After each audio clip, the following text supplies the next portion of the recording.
Hello everyone. Yeah, I want to talk a little bit about something that happened to me recently, and I have to be very careful what I say for several reasons. Because I'm currently in some legal stuff, and also because I just have my lawyer told me to. So watch this video. You've been following us since the protest, the UK Uncut protest at the Strand, at the Royal Courts of Justice. You and your friends. We've been on the move now for about half an hour, and you've been following us. Why have you been doing that? Why are you harassing us? We've already explained. Why are you harassing us? Some of your friends, if you'd like to speak. No one's done anything wrong. This is intimidation, and it's harassment. It's harassment. This close to us, you can just We've done nothing wrong, and we've just been at a protest, and you've been following us since. That's not very nice, is it? Your friend in red here has been explained to. And can you tell me, please? I was just saying to your friend, some amongst you have been involved in direct action before, following protests. That's legal. UK and courts. Direct action is legal. So we're just monitoring you to make sure that you're not about to do any illegal actions. You've got no evidence, or you've got no inclination that we would. Nothing illegal. You are harassing us. This is harassment. This is harassment. We have done nothing wrong, and you are harassing us for being at a legal protest. Because we do. Do you know why? Because what you've got to say makes no sense. We've been involved in direct action. We've done legal direct action. We've not broken the law. No one has broken the law. Have you sent police officers to everyone else that was at the protest?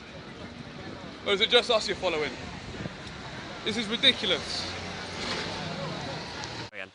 So, yeah, last week on Saturday, whatever last Saturday was, there was a UK Uncut protest outside the Old Bailey and Royal Courts of Justice, and it was protesting the legal aid cuts, which they call reform, which are going to sell all the legal aid contracts to a haulage firm. We've got no idea what they're doing, and it also means that the reforms mean that if you want legal representation and you want the state to pay for you because you're poor, you have to prove that you have 1p to your name. Any more and you can't get a lawyer, alright? So it's terrible. So we're there, we're protesting. I got there a bit late. I actually see my solicitor there, which is some of the most awesome thing. It's amazing.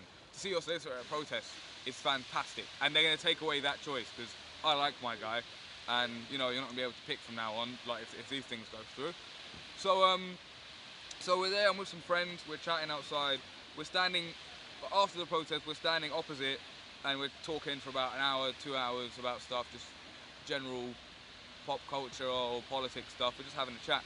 And there are two officers watching us, and for the whole time, and most people have gone home. So there's 10 of us here, and then there's a couple people still outside the court, but they're just chatting, they're not still protesting.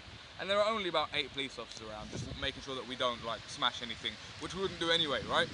So when we start to leave, we're on our way to a certain university, and the 2 police officers decide to follow us. And we ask them what they're doing, and they don't give us any response. So what we start doing is we do some James Bond stuff. We're like, we start singing the James Bond theme as a group because we're being followed, and we start like hiding behind like trees and like poles and doing all this stuff and doing roly-polies. We're just taking the mick out of the fact that the police are following us for no reason and we haven't done anything wrong and they're harassing us. So we start trying to lose them because we've done nothing wrong. So we go through Covent Garden Market and we try to lose them because there are quite a few of us. Not everyone, I lost them, but some other people didn't. They carried on being followed. So we met up again at Leicester Square. At which point I decided to take a picture of the sergeant's like his shoulder thing that has his ID number, his police officer number on it. And when I do that, it's because a woman's asked him for directions. And he says, "Don't be so rude," because I'm taking a picture of his shoulder. And I say, "I'm being rude. You've been following me for 3 hours now. Who's the rude one?" And the woman, she's very rich. She looks at me like I'm scum. I'm a black guy and I'm having an argument with a police officer. She doesn't understand the context of what's going on. I'm being harassed by this guy, right? So anyway, that happens. I get a picture of the other guy's things, and then later on, the video that you just saw, that's when I ask him what happened, and he says, "Well, some people in the group were involved in direct action." Yeah, no shit. We were just at a direct action protest that was legal. Nothing bad happened. It's fine. You're not allowed to follow us. What are you doing? All right. So we go into a certain bookshop, and the police wait for us outside, and we tell the people in the bookshop the situation we're in, and they say, "You know what? You can come out the back exit if you want." But by that point, we'd already informed the people at the university we were on our way to that what was happening, and they were going to sort out some sort of welcoming party for us. So when we get to the university, we see a line of young people linking arms at the gates, and they say, come in, don't worry, come on, guys, and they start clapping us, and at which point they stop linking arms, but then they do again, and they start cheering and stuff. So we go in the university onto the premises, and we're like, thanks so much, you know, we're saying, you know, like you know, they're really great, and they're telling police officers, you're not coming in the uni, you've been harassing people, and we don't let police officers on the uni campus anyway, right? And which is another really important point if you see what's happening in Royal Holloway.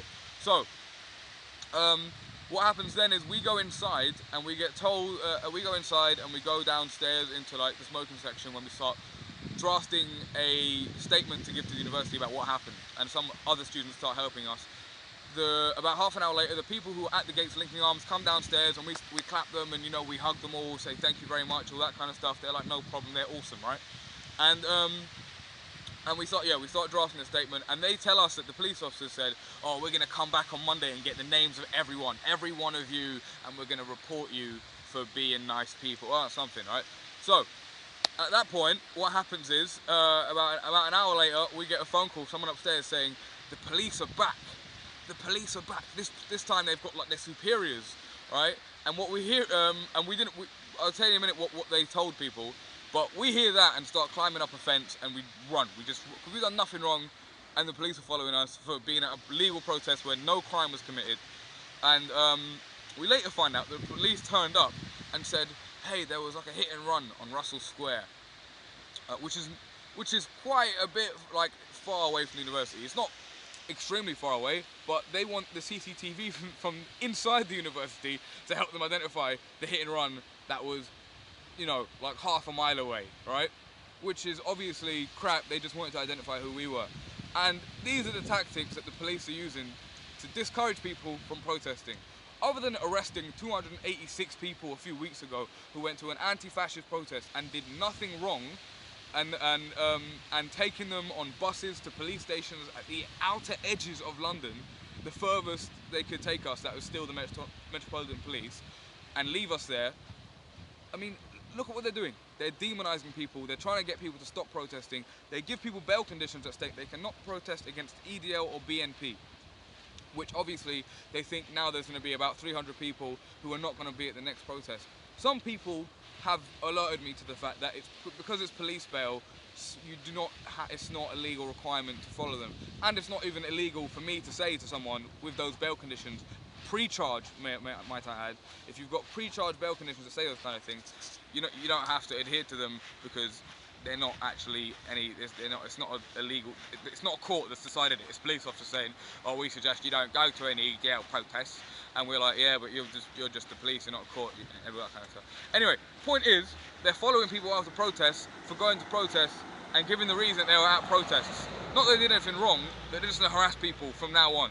So let it be known that I myself and other people I know, and hopefully everyone watching this who believes in something, is not going to be, these deterrents are not going to work, they're not going to have any effect. We're going to carry on protesting, and the police will not stop us by using their intimidation tactics. Thank you very much. Peace and love. Mwah.